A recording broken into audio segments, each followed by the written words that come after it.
എൻ്റെ പേര് പ്രശോഭ്, വടകര ഗ്ലോബൽ അക്കാദമിയിലെ അധ്യാപകനാണ്. ഞാൻ കൈകാര്യം ചെയ്യുന്ന വിഷയം ഫിസിക്സ് ആണ്.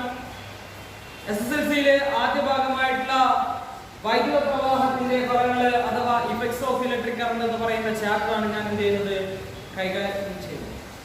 9ാം ക്ലാസ്സിലെ അവസാന പാഠഭാഗങ്ങളിൽ നിങ്ങൾ വൈദ്യുതി എന്ന് പറയുന്ന ഒരു ചാപ്റ്റർ പഠിച്ചിട്ടുണ്ട്, കറണ്ട് ഇലക്ട്രിസിറ്റി. ആ കറണ്ട് ഇലക്ട്രിസിറ്റിയുടെ തുടർച്ചയായിട്ടുള്ള കാര്യങ്ങളാണ് നമ്മൾ ഈ ഒരു ചാപ്റ്ററിൽ എന്ത് ചെയ്യുന്നത്, ഡിസ്കസ് ചെയ്യാൻ പോകുന്നത്. അതിനു മുന്നേ ആ ക്ലാസ്സിൽ പഠിച്ച 9ാം ക്ലാസ്സിൽ പഠിച്ച കുറച്ച് കാര്യങ്ങൾ നമ്മൾ ഇവിടെ എന്ത് ചെയ്യും, പറയും. ആ പറഞ്ഞതിന് ശേഷമായിരിക്കും നമ്മൾ 10ാം ക്ലാസ്സിലെ കാര്യങ്ങളിലേക്ക് വരുന്നത്. ആദ്യമായിട്ട് നമുക്ക് ചാപ്റ്ററിന്റെ ഹെഡിങ്ങിലുള്ളതുപോലെ എന്താണ് ഇലക്ട്രിക് കറണ്ട് അഥവാ വൈദ്യുതി എന്ന് അറിയണം. Okay, so starting with electric current. Electric current is represented by I. Okay, വൈദ്യുതി. നമ്മൾ വൈദ്യുതി എന്ന രീതിയിലാണ് പറയാം. ആ വൈദ്യുതിയെ I എന്ന് പറയുന്ന അക്ഷരം ഉപയോഗിച്ചിട്ടാണ് എന്ത് ചെയ്യാറ്, സൂചിപ്പിക്കുക. എന്താണ് വൈദ്യുതി? യഥാർത്ഥത്തിൽ ഒരു ചാലകത്തിലൂടെ ചാർജുകൾ പ്രവഹിക്കും.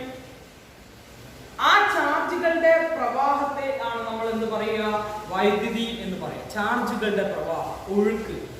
ഇതൊരു കണ്ടക്ടർ, ചാലകമാണ്. എന്താ ചാലകം അല്ലെങ്കിൽ കണ്ടക്ടർ എന്ന് പറഞ്ഞാൽ വൈദ്യുതി കടത്തിവിടുന്ന വസ്തുക്കളെയാണ് ചാലകങ്ങൾ അഥവാ കണ്ടക്ടർ എന്ന് പറയുന്നത്. ആ ഒരു കണ്ടക്ടറിലൂടെ അല്ലെങ്കിൽ ഒരു ചാലകത്തിലൂടെ ചാർജുകൾ പ്രവഹിക്കുകയാണെങ്കിൽ അവിടെ അതിനെ നമുക്ക് വിളിക്കാവുന്ന പേരാണ് വൈദ്യുതി അല്ലെങ്കിൽ കറണ്ട് എന്ന് വിളിക്കാം. ഓക്കെ, ചാർജുകളുടെ പ്രവാഹം. അതിന് നമുക്ക് current I equal to Q divided by T എന്ന് എഴുതാം. എന്താ Q by T എന്ന് എഴുതാനുള്ള കാരണം, Q എന്ന് പറഞ്ഞാൽ പ്രവഹിച്ച charge, quantity of charge, and T എന്ന് പറയുന്നത് T സമയം, പ്രവഹിക്കാൻ എടുത്ത സമയം. ഓക്കെ, അങ്ങനെയാണെങ്കിൽ Q by T ചാർജുകളുടെ പ്രവാഹത്തെ അല്ലെങ്കിൽ ചാർജുകളുടെ പ്രവാഹ നിരക്കിനെ നമുക്ക് വിളിക്കാവുന്ന പേരാണ് I, intensity of electric current I, വൈദ്യുതി എന്ന് നമുക്ക് വിളിക്കാം. ആ കറണ്ടിന്റെ യൂണിറ്റ് ആയിട്ട് നമ്മൾ പറയുക ചാർജിന്റെ യൂണിറ്റ് ഡിവൈഡ് ബൈ സമയത്തിന്റെ യൂണിറ്റ് ആണ്. ചാർജിന്റെ യൂണിറ്റ് കൂളോം എന്നാണ്, C എന്ന് നമ്മൾ റെപ്രസെന്റ് ചെയ്യും. ഇനി T സമയത്തിന്റെ യൂണിറ്റ് സെക്കൻഡ് ആണ്, കൂളോം ബൈ സെക്കൻഡ്. ഈ കൂളോം ബൈ സെക്കൻഡിനെ നമ്മൾ വിളിക്കുന്ന ഒറ്റ പേരാണ് ആംപിയർ. അതാണ് യഥാർത്ഥത്തിൽ കറണ്ടിന്റെ യൂണിറ്റ്. കൂളോം പെർ സെക്കൻഡ് അല്ലെങ്കിൽ ആംപിയർ എന്നുള്ളതാണ് എന്ത്, കറണ്ടിന്റെ യൂണിറ്റ്. ഇപ്പൊ എന്താ കറണ്ട് എന്ന് പറഞ്ഞാൽ, ഇലക്ട്രിക് കറണ്ട് എന്ന് പറഞ്ഞാൽ okay, is the amount of charge which when flows through a conductor in a unit time, which when flows through a conductor in a unit time. I is equal to Q by T.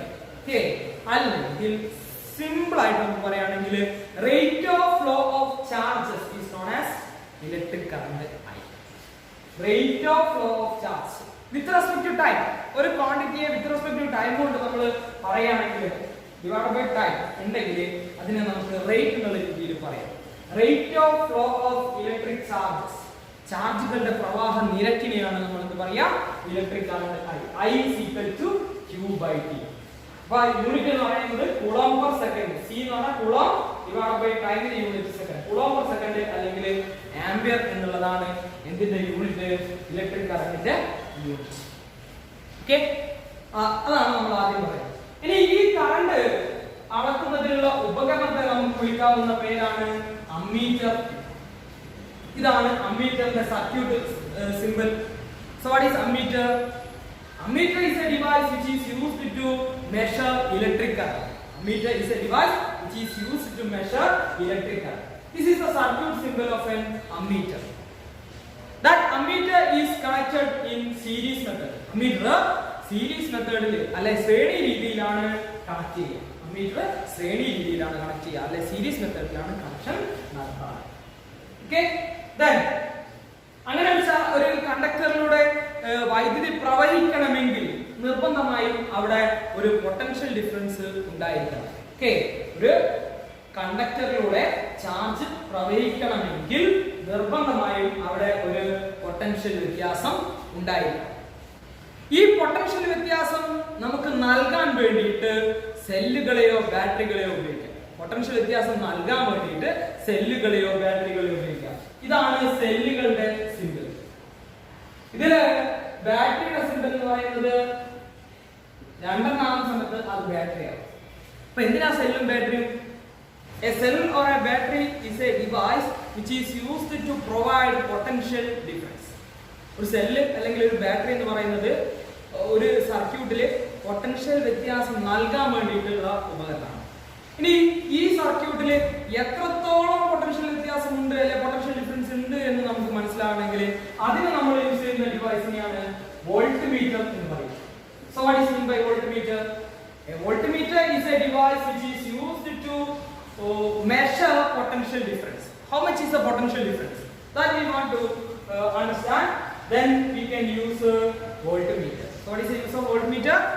Voltmeter is a device which is used to measure potential difference. Okay, the difference you know. Okay, one is voltmeter. It's a device which is used to measure potential difference. Cell or a battery is a device which is used to provide potential difference. ഒന്ന് measure ചെയ്യാൻ വേണ്ടിയിട്ട് അളക്കാൻ വേണ്ടിയിട്ട് ഉപയോഗിക്കുന്ന ഉപകരണമാണ് voltmeter.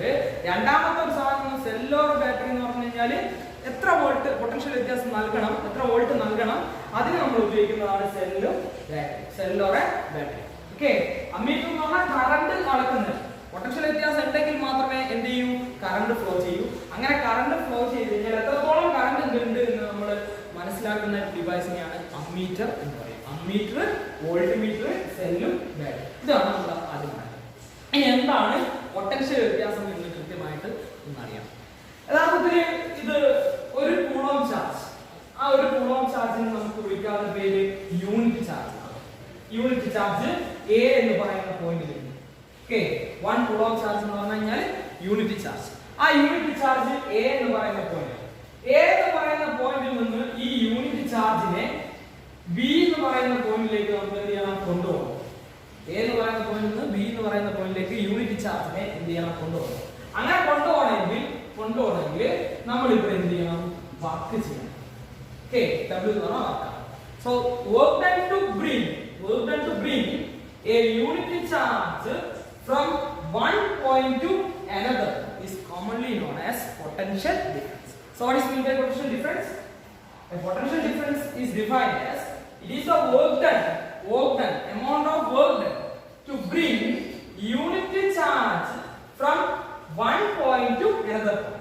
ഇവിടെ A എന്ന് പറയുന്ന ഒരു പോയിന്റ്, B എന്ന് പറയുന്ന മറ്റൊരു പോയിന്റ്. A എന്ന് പറയുന്ന പോയിന്റിൽ ഒരു യൂണിറ്റ് ചാർജ് വെച്ച്, യൂണിറ്റ് ചാർജ് എന്ന് പറഞ്ഞാൽ 1 കൂളോം ചാർജ്. ആ 1 കൂളോം ചാർജ് വെച്ച് അവിടെ നിന്ന് A എന്ന് പറയുന്ന പോയിന്റിൽ നിന്ന് B എന്ന് പറയുന്ന പോയിന്റിലേക്ക് എത്തിക്കുക, ഒരു പോയിന്റ് മറ്റൊരു പോയിന്റിലേക്ക് എത്തിക്കുക. അവിടെ നമ്മൾ വർക്ക് ചെയ്യും. W എന്ന് പറഞ്ഞാൽ വർക്കാണ്. ആ വർക്കിന്റെ എമൗണ്ടിനെ നമ്മൾ വിളിക്കുന്ന പേരാണ് പൊട്ടൻഷ്യൽ ഡിഫറൻസ്. ഓക്കെ, എന്നാൽ പൊട്ടൻഷ്യൽ ഡിഫറൻസ് കൊടുത്താൽ മാത്രമേ നമ്മൾ എന്ത് ചെയ്യൂ, അതിൽ കറണ്ട് ഫ്ലോ ചെയ്യും, അതിലൂടെ കണ്ടക്ടറിലൂടെ കറണ്ട് ഫ്ലോ ചെയ്യും. Okay, for the area then അങ്ങനെ. So how can you define potential difference? Potential difference is defined as it is the work done to bring a unit charge from one point to another point. Unit ചാർജിനെ ഒരു ബിന്ദുവിൽ നിന്നും മറ്റൊരു ബിന്ദുവിലേക്ക് എത്തിക്കാൻ ആവശ്യമായിട്ടുള്ള work. ആ വർക്കിന് നമുക്ക് വിളിക്കാവുന്ന പേരാണ് പൊട്ടൻഷ്യൽ വ്യത്യാസം എന്ന് പറയുന്നത്. അതിന്റെ യൂണിറ്റ് വോൾട്ട് ആണ്. വോൾട്ട് എന്നുള്ളതാണ് പൊട്ടൻഷ്യൽ വ്യത്യാസത്തിന്റെ യൂണിറ്റ്. വോൾട്ടിനെ നമ്മൾ V എന്ന് പറയുന്ന അക്ഷരം ഉപയോഗിച്ചിട്ടാണ് എന്ത് ചെയ്യാറ്, സൂചിപ്പിക്കാറ്. എന്താ വോൾട്ട് കൊടുക്കാൻ കാരണം വെച്ചാൽ അലക്സാണ്ടർ വോൾട്ട എന്ന് പറയുന്ന സയന്റിസ്റ്റ് ഉണ്ട്, അലക്സാണ്ടർ വോൾട്ട. അദ്ദേഹത്തിന്റെ പേരിന്റെ സ്മരണാർത്ഥം ഓക്കെ അങ്ങനെ നമ്മൾ കൊടുത്ത സിമ്പിൾ ആണ് V. പൊട്ടൻഷ്യൽ വ്യത്യാസത്തിന്റെ യൂണിറ്റ് വോൾട്ട്. അലക്സാണ്ടർ വോൾട്ട എന്ന് പറയുന്ന സയന്റിസ്റ്റ് ആണ്. അതുകൊണ്ട് തന്നെ നമ്മൾ ക്യാപിറ്റൽ V ആണ് യൂസ് ചെയ്യാറ്. ഇവിടെ അമ്മീറ്റർ ക്യാപിറ്റൽ A ആണ്. സാധാരണഗതിയിൽ ഒരു യൂണിറ്റ് എഴുതുന്ന സമയത്ത് നമ്മൾ സ്മോൾ ലെറ്റേഴ്സിലെല്ലാം എഴുതാറ്. മീറ്റർ, സെക്കൻഡ്, ഇതൊക്കെ നമ്മൾ സ്മോൾ ലെറ്റർ ആണ് എഴുതാറുണ്ടെങ്കിൽ കൂടി ഇവിടെ ആംപിയർ, വോൾട്ട്, ന്യൂട്ടൺ ഇതിന്റെ എല്ലാം യൂണിറ്റ് ക്യാപിറ്റൽ ലെറ്റേഴ്സിലാണ് യൂസ് ചെയ്യുന്നത്. ആ ക്യാപിറ്റൽ ലെറ്റേഴ്സിൽ യൂസ് ചെയ്യാനുള്ള കാരണം എന്ന് പറഞ്ഞാൽ ഇതൊക്കെ ഓരോ സയന്റിസ്റ്റിന്റെ പേരാണ്. ആ സയന്റിസ്റ്റിന്റെ പേരുമായിട്ട് ബന്ധപ്പെട്ട യൂണിറ്റ് ആണെങ്കിൽ നമ്മൾ എന്ത് ചെയ്യും, ക്യാപിറ്റൽ ലെറ്റേഴ്സ്. ഇതാണ് നമ്മുടെ ഒരു ചെറിയൊരു ഭാഗം വൈദ്യുതിയുമായിട്ട് ബന്ധപ്പെട്ട ഒരു 9ാം ക്ലാസ്സിൽ പഠിച്ച ഇത്രയും ഭാഗത്തിൽ നിന്നുകൊണ്ടാണ് നമ്മൾ എന്ത് ചെയ്യുന്നത്, 10ാം ക്ലാസ്സിൽ തുടങ്ങുന്നത്. ഓക്കെ, ഇത്രയും കാര്യങ്ങൾ മനസ്സിലായിട്ടുണ്ട് എന്ന് ഞാൻ വിചാരിച്ചുകൊണ്ട് അടുത്തൊരു ഭാഗത്തിലേക്ക് കടക്കുകയാണ്. നമ്മളിപ്പോൾ പറഞ്ഞു നിർത്തിയതിൽ പൊട്ടൻഷ്യൽ ഡിഫറൻസ് കാൽക്കുലേറ്റ് ചെയ്യാനുള്ള ഇക്വേഷൻ നോക്കാം. ആ പൊട്ടൻഷ്യൽ ഡിഫറൻസ് എന്ന് പറഞ്ഞാൽ എന്താ പറഞ്ഞേ? It is the work done to bring a unit charge from one point to another. അങ്ങനെയാണെങ്കിൽ potential difference V equal to W by Q എന്നുള്ളതായിരിക്കും ഇക്വേഷൻ. എന്താ? W by Q. W എന്ന് പറഞ്ഞാൽ വർക്ക് ഡൺ, Q എന്ന് പറഞ്ഞാൽ quantity of charge. That means ഇവിടുന്ന് A എന്ന് പറയുന്ന ഒരു പോയിന്റിൽ നിന്ന് B എന്ന് പറയുന്ന ഒരു പോയിന്റിലേക്ക് 1 കൂളോം ചാർജിനെ കൊണ്ടുപോകാൻ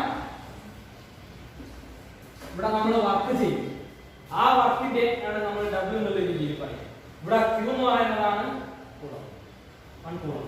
ഓക്കേ, ഇവിടെ W എന്ന് പറയുന്നത് 10 ജൂൾ വർക്കാണ് ചെയ്യേണ്ടത്. ഇപ്പോ A എന്ന് പറയുന്ന പോയിന്റിൽ നിന്ന് B എന്ന് പറയുന്ന പോയിന്റിലേക്ക് ഒരു യൂണിറ്റ് ചാർജിനെ കൊണ്ടുപോകാൻ 10 ജൂൾ വർക്കാണ് ചെയ്യുന്നതെങ്കിൽ അവിടെ പൊട്ടൻഷ്യൽ വ്യത്യാസം എന്ന് പറയുന്നത് 10 divided by 1 equal to 10 volt ആയി.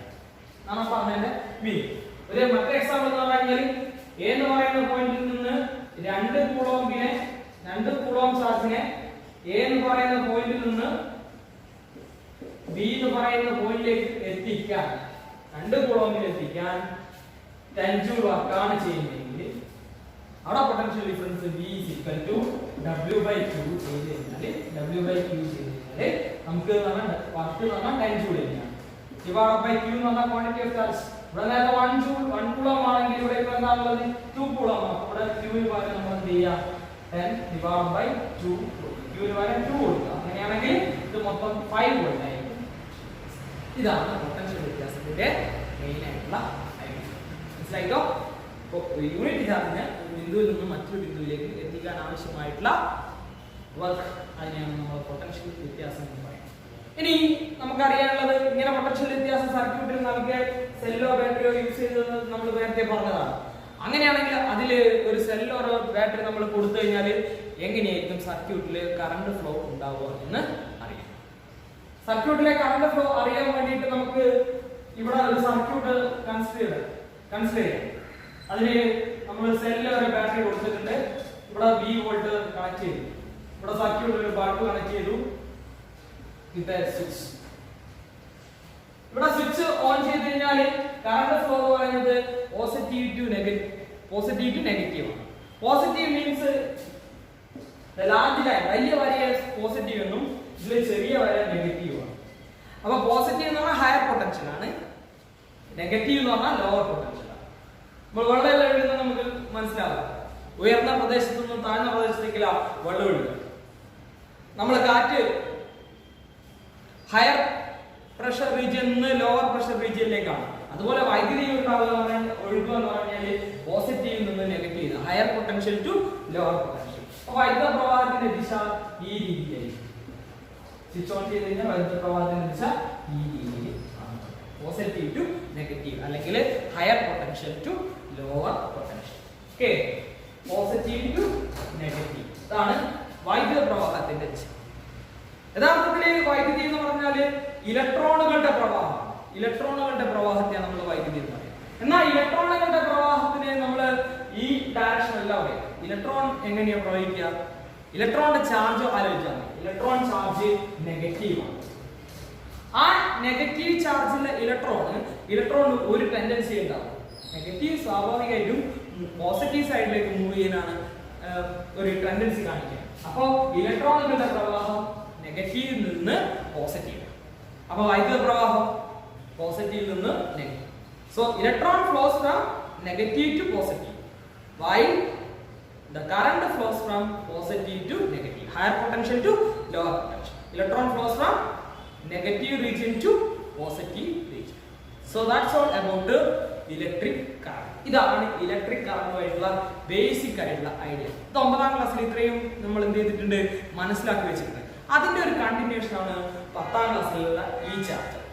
ഇത്രയും ഭാഗങ്ങൾ 9ാം ക്ലാസ്സിൽ നിങ്ങൾ എന്ത് ചെയ്തിട്ടുണ്ട്, അവസാന ഭാഗങ്ങളായിട്ടുള്ള കറണ്ട് ഇലക്ട്രിസിറ്റി എന്ന് പറയുന്ന ചാപ്റ്ററിൽ ഡിസ്ക്രൈബ് ചെയ്തിട്ടുണ്ട്, അല്ലെങ്കിൽ വൈദ്യുതി എന്ന് പറയുന്ന ചാപ്റ്ററിൽ നിങ്ങൾ മനസ്സിലാക്കിയ കാര്യമാണ്. ഇതിന്റെ ഒരു കണ്ടിന്യൂഷൻ ആണ് നമ്മൾ ഈ പറയുന്ന 10th ഉള്ള വൈദ്യുത പ്രവാഹത്തിന്റെ ഫലങ്ങൾ, ഇഫക്റ്റ് ഓഫ് ഇലക്ട്രിക് കറന്റ് എന്ന് പറയുന്ന ചാപ്റ്റർ. അതിന്റെ ഭാഗങ്ങളിലേക്കാണ് നമ്മൾ എന്ത് ചെയ്യുന്നത്, കടക്കുന്നത്. അങ്ങനെയാണെങ്കിൽ ഈ ഒരു ഭാഗത്ത് നോക്കുക, ഇഫക്റ്റ് ഓഫ് ഇലക്ട്രിക് കറന്റ്. എന്താ ഇഫക്റ്റ്? മാറ്റങ്ങൾ ശരി. ഓക്കെ, ചേഞ്ചസ് ആണ് ശരി. ഒരു കണ്ടക്ടറിലൂടെ അല്ലെ ഒരു ചാലകത്തിലൂടെ വൈദ്യുതി പ്രവഹിക്കുന്ന സമയത്ത് അവിടെ എന്തൊക്കെ മാറ്റങ്ങൾ സംഭവിക്കാം, അതിനെ നമുക്ക് വിളിക്കാവുന്ന പേരാണ് effect of electric current. So what is mean by effect of electric current? What are the changes that takes place when electric current is flows through the conductor? That is effect of electric current. ഒരു കണ്ടക്ടറിലൂടെ ഒരു ചാലകത്തിലൂടെ വൈദ്യുതി പ്രവഹിക്കുന്ന സമയത്ത് അവിടെ എന്തൊക്കെ മാറ്റങ്ങൾ സംഭവിക്കാം? എന്തൊക്കെ മാറ്റങ്ങൾ സംഭവിക്കാം? നമ്മൾ വീട്ടിലെ അയൺ ബോക്സ് എടുക്കുക. അയൺ ബോക്സിലൂടെ എന്ത് ചെയ്യുന്നു? വൈദ്യുതി കടന്നു പോവുക. ആ വൈദ്യുതി കടന്നു പോകുന്ന സമയത്ത് അവിടെ താപം ഉൽപ്പാദിപ്പിക്കപ്പെടും, ഹീറ്റ് ജനറേറ്റ് ചെയ്യും. ശരിയല്ലേ? അങ്ങനെയാണെങ്കിൽ അത് വൈദ്യുതിയുടെ താപഫലം അല്ലെങ്കിൽ heating effect of electric current. Okay, ഒന്നാമത് heating effect of electric current. രണ്ടാമത്തത് നമ്മളെ വീട്ടിലുള്ള ബൾബ് എടുക്കും. ആ ബൾബ് എടുക്കുന്ന സമയത്ത് സ്വിച്ച് ഓൺ ചെയ്ത് കഴിഞ്ഞാൽ ആ ബൾബ് പ്രകാശിക്കും. ബൾബ് പ്രകാശിക്കുന്ന സമയത്ത് നമുക്ക് മനസ്സിലാകുന്ന കാര്യം എന്താ? ആ ബൾബിലൂടെ അല്ലെങ്കിൽ വൈദ്യുതി പ്രവഹിക്കുന്ന സമയത്ത് അവിടെ പ്രകാശം ഉൽപ്പാദിപ്പിക്കപ്പെടും. അങ്ങനെ പ്രകാശം ലൈറ്റ് എനർജിയാണ് പ്രൊഡ്യൂസ് ചെയ്യുന്നതെങ്കിൽ അതിനെ നമുക്ക് ലൈറ്റിംഗ് ഇഫക്റ്റ് എന്ന് പറയാം, അല്ലെങ്കിൽ വൈദ്യുതിയുടെ പ്രകാശഫലം എന്ന് പറയാം. മൂന്നാമത്തെ നമ്മള് ഒരു അടുത്ത ചാപ്റ്ററിലാണ് കാണുന്നത്. നമ്മള് രണ്ടാമത്തെ ചാപ്റ്ററിൽ നമ്മൾ കാണുന്നതാണ്. അതുകൂടി നമ്മൾ ഇവിടെ എന്ത് ചെയ്യാണ് പറയാണ്, ഒരു കണ്ടക്ടറിലൂടെ കറണ്ട് പ്രവഹിക്കുന്ന സമയത്ത് അല്ലെ വൈദ്യുതി പ്രവഹിക്കുന്ന സമയത്ത് അവിടെ ഒരു മാഗ്നറ്റിക് എനർജി അല്ലെ മാഗ്നറ്റിക് ഫീൽഡ് ജനറേറ്റ് ചെയ്യുകയാണെങ്കിൽ അതിനെ നമുക്ക് magnetic effect of electric current എന്ന് പറഞ്ഞാൽ ഒരു ചാലകത്തിലൂടെ വൈദ്യുതി കടന്നു പോകുന്ന സമയത്ത് അവിടെ ഒരു കാന്തിക മണ്ഡലം രൂപപ്പെടുകയാണെങ്കിൽ അതിനെ നമുക്ക് വിളിക്കാവുന്ന പേരാണ് magnetic effect of electric current. അങ്ങനെ 3 ഇഫക്റ്റുകളാണ് നമുക്ക് എന്ത് ചെയ്യാനുള്ള ഈ ഒന്നാമത്തെ ചാപ്റ്ററും രണ്ടാമത്തെ ചാപ്റ്ററുമായിട്ട് ഡിസ്ക്രൈബ് ചെയ്യാനുള്ളത്. ഒന്നാമത്തത് heating effect of electric current, 2 lighting effect of electric current, 3 magnetic effect of electric current. ഈ magnetic effect of electric current എന്ന് പറയുന്നതാണ് സെക്കൻഡ് ചാപ്റ്റർ. ചാപ്റ്ററിന്റെ പേര് എന്താണ്? Magnetic effect of electric current. ഇതിന്റെ തുടർച്ചയായിട്ടാണ് മൂന്നാമത്തെ ചാപ്റ്റർ ആയിട്ട് നമുക്ക് ഇലക്ട്രോ മാഗ്നറ്റിക് ഇൻഡക്ഷൻ എന്ന് പറയുന്ന ചാപ്റ്റർ പഠിക്കാനുള്ളത്. അപ്പൊ 1, 2, 3 ചാപ്റ്ററുകൾ ശരിക്കും കറണ്ടുമായിട്ട് തന്നെ ബേസ് ചെയ്തിട്ടാണ്. ഓക്കെ, പിന്നീട് വരുന്ന 3 ചാപ്റ്റർ പ്രകാശവുമായി ബന്ധപ്പെട്ടതും അവസാനം വരുന്ന ഒരു ചാപ്റ്റർ എനർജിയുമായി ബന്ധപ്പെട്ട ഒരു കോമൺ ചാപ്റ്ററുമാണ്. ഇത്രയും ഭാഗങ്ങൾ പഠിച്ചു തീർക്കുക എന്ന് പറയുന്നത് നല്ല ബുദ്ധിമുട്ടുള്ള പരിപാടി തന്നെയാണ്. ഫിസിക്സിനോട് താല്പര്യം ഉണ്ടാക്കിയെടുക്കണം. ഫിസിക്സ് കുറെ ആൾക്ക് ബുദ്ധിമുട്ടായി മാറുന്നതിന്റെ ഒരു പ്രധാനപ്പെട്ട കാരണം എന്ന് പറഞ്ഞാൽ ഫിസിക്സിലെ പ്രോബ്ലമാണ്. അതാണ് ഫിസിക്സിനെ വെറുക്കാനുള്ള പ്രധാനപ്പെട്ട കാരണം. പഠിക്കുന്ന സമയത്ത് നമ്മൾ ഒന്നും തന്നെയല്ലായിരിക്കും, പക്ഷെ പിന്നീട് നമുക്ക് ഫിസിക്സിൽ താല്പര്യം ഉണ്ടാക്കാനുള്ള ഒരുപാട് കാരണങ്ങൾ ഉണ്ടായേക്കാം. ഓക്കെ, സ്വാഭാവികമായിട്ടും നിങ്ങൾ ഫിസിക്സിനെ എന്ത് ചെയ്യുക, മനസ്സിലാക്കി പഠിക്കുകയാണെങ്കിൽ ഫിസിക്സ് എന്ത് ചെയ്യും? വളരെ എളുപ്പമായിട്ട് എന്ത് ചെയ്യും? മാറും. അങ്ങനെ മാറ്റണം. എന്നാൽ ഫിസിക്സിൽ A+ കിട്ടുക എന്ന് പറയുന്നത് വലിയ ബുദ്ധിമുട്ടൊന്നുമല്ല. ഓക്കെ, ഇത്രയും ഭാഗങ്ങൾ നമ്മൾ കഴിഞ്ഞ വർഷങ്ങളിൽ പറഞ്ഞു, ഈ വർഷത്തെ കാര്യങ്ങളിലേക്ക് എത്തിച്ചു വെച്ചിട്ടുണ്ട്. കൂടുതലായിട്ട് നമുക്ക് അടുത്ത ക്ലാസ്സിലാണ് എന്ത് ചെയ്യുക, ഇതിന്റെ ഭാഗങ്ങൾ പറഞ്ഞു തുടങ്ങുന്നത്. ഒന്നാമതായിട്ട് ഹീറ്റിംഗ് എഫക്റ്റ് തന്നെയാണ് നമ്മൾ അടുത്ത ക്ലാസ്സിൽ തുടങ്ങും. അങ്ങനെ തുടങ്ങുന്ന സമയത്തേക്ക് നിങ്ങൾ ഈ ടെക്സ്റ്റ് ബുക്കിലെ 9ാം ക്ലാസ്സിലെ ടെക്സ്റ്റ് ബുക്ക് ഒന്നും കൂടി കംപ്ലീറ്റ് ആയിട്ട് നിങ്ങൾ വായിച്ചു വരണം. ആ പറയുന്ന സാധനങ്ങൾ ഒന്നും നല്ല രീതിയിൽ വായിച്ചു കഴിഞ്ഞാൽ തന്നെ നമുക്ക് ഈ 10ാം ക്ലാസ്സിലെ 3 ചാപ്റ്ററിന് വേണ്ട കണ്ടന്റുകൾ, ബേസിക് ഐഡിയാസ് അവിടെ നിന്ന് കിട്ടും. ഇത് നിങ്ങൾ വൃത്തിയിൽ ചെയ്യും എന്ന് ഞാൻ എന്ത് ചെയ്യാണ് മനസ്സിലാക്കുകയാണ്. 9ാം ക്ലാസ്സിലെ കണ്ടന്റ് ആണ് മെയിൻ ആയിട്ട് എടുത്തത്. 10ാം ക്ലാസ്സിലെ കണ്ടന്റിലേക്ക് അടുത്ത ക്ലാസ്സിലേക്ക് നമുക്ക് കടക്കാം. ഇന്നത്തെ ക്ലാസ്സിൽ ഞാൻ ഇവിടെ എന്ത് ചെയ്യാണ്, വൈൻഡപ്പ് ചെയ്യാണ്. പറഞ്ഞ കാര്യങ്ങൾ എല്ലാവർക്കും മനസ്സിലായി എന്ന് കരുതിക്കൊണ്ട്